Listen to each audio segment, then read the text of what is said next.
ரிஷபராசிக்கு ராகு வந்து 10ஆம் இடத்துலையும் கேது வந்து 4ஆம் இடத்துலையும் வர்றார். 10ஆம் இடம் அப்படி சொல்லக்கூடியது வந்து ஜீவனஸ்தானம் அப்படின்னு சொல்லுவோம்.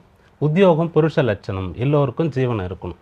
இப்போ ஒருத்தர் பார்த்துட்டு கல்யாணம் ஆயிடுச்சா, குழந்தை பிறந்துடுச்சா, வீடு இருக்கா, என்ன படிச்சிருக்க, இதெல்லாம் வந்து கேட்கலாம், கேட்காம போகலாம், பதில் சொல்லலாம், சொல்லாமல் போகலாம்.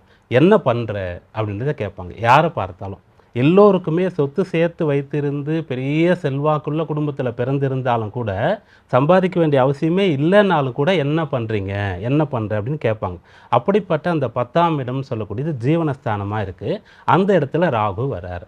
அதனால் உங்களுடைய உத்தியோக ரீதியான உயர்வுகளை நீங்கள் பார்க்கலாம். படித்து முடிச்சுட்டு வேலை கிடைக்காம ரொம்ப காலமாக நீங்கள் கஷ்டப்பட்டுட்டு இருக்கீங்க அப்படின்னு சொல்லும்போது கட்டாயம் இந்த 10ஆம் இடத்துல ராகு வரும்போது உங்களுக்கு உத்தியோகம் கிடைக்கும். பெரும்பாலானவர்களுக்கு தங்களுடைய சொந்த ஊர்லேருந்து வெளியூர் போயிட்டு வெளி மாநிலம் வெளி தேசம் சுய ஜாதகத்தில் நடக்கக்கூடிய தசாபுக்தியை வைத்து அப்படி போய் வேலை பார்க்குற மாதிரி இருக்கும். அப்படி ஒரு ஆப்ஷன் உங்களுக்கு வந்ததுன்னா தாராளமாக எடுத்துக்கொள்ளுங்க.